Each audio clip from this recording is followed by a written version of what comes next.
আসসালামু আলাইকুম ভিউয়ার্স। আরেকটি সংবাদ নিয়ে আসলাম। সেটি হচ্ছে ট্রেনে এক ১৩ বছর বয়সী আ কিশোরীকে যৌন হেনস্থা করা এবং যৌন নিপীড়ন করার কারণে ৫০ বছর বয়সী আ এক ব্যক্তিকে অভিযুক্ত করা হয়েছে। সেই ঘটনাটি ঘটেছিল আ গত বছরের ১৬ জুন। সেটি সাউথ এন্ড থেকে লন্ডনগামী একটি ট্রেন, সম্ভবত সি-টু-সি ট্রেনে ওই মেয়েটি একাকী উঠেছিল এবং এই মেয়ের বিপরীতে বসেছিলেন ওই ৫০ বছর বয়সী আব্দুল মান্নান আলিয়েভ। আ তিনি ১ম এ অ্যাপসের মাধ্যমে তার সাথে কথা বলার চেষ্টা করেন এবং পরবর্তীতে মেয়েটি যখন বুঝতে পারে তাকে অ্যা আ যৌন হেনস্থা করা হচ্ছে বা তার উদ্দেশ্য ভালো নয়, সে অন্য কামরায় চলে যায়। কিন্তু সেখানেও তার সাথে অশোভন আচরণ করে এবং এক পর্যায়ে অ্যা মেয়েটিকে খুবই উত্ত্যক্ত করে এবং শেষ পর্যন্ত মেয়েটি লন্ডনে ফেনচার স্ট্রিট স্টেশনে এসে নামতে সমর্থ হয়। আ আব্দুল মান্নান আলিয়েভ তার আ দেশ হচ্ছে তাজিকিস্তান।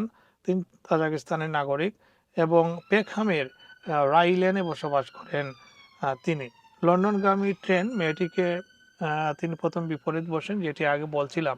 এরপর সে যখন ফেনচাস্ট্রি স্টেশনে নামে এবং আরেকটি ট্রেনে উঠে, তখন সেই ট্রেনের যাত্রীরা তাকে বিধ্বস্ত অবস্থায় এবং ভীতসন্ত্রস্ত অবস্থায় দেখতে পেয়ে কারণ জানতে চায় এবং মেয়েটি সাহসের সাথে সেই ঘটনাটি খুলে বলার পর পুলিশকে জানানো হয়। পুলিশ উক্ত আব্দুল মান্নানকে আ অনুসরণ করে এবং বেশ কয়েক ঘন্টা সিসি ক্যামেরায় সে কোন জায়গায় গিয়েছে, কোন জায়গায় নেমেছে সেটি আ অনুসরণ করে তাকে শনাক্ত করতে সমর্থ হয় এবং দক্ষিণ লন্ডনের পেকহামে সাদা পোশাকের পুলিশ কর্মকর্তারা তাকে দেখতে পেয়ে ধরে ফেলেন এবং ব্যাপক তল্লাশি চালান।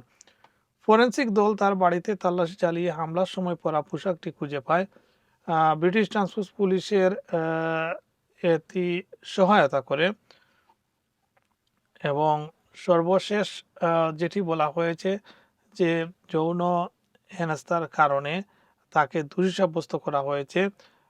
তিনি ইনার লন্ডন ক্রাউন কোর্টে হাজির হয়েছিলেন। সেখানে তাকে ২ বার জোরপূর্বক অনুপ্রবেশ, ৩ বার যৌন নিপীড়ন এবং ধর্ষণ চেষ্টার অভিযোগে অভিযুক্ত করা হয়েছে। আগামী ১৭ই জুন তার শাস্তি ঘোষণা করা হবে।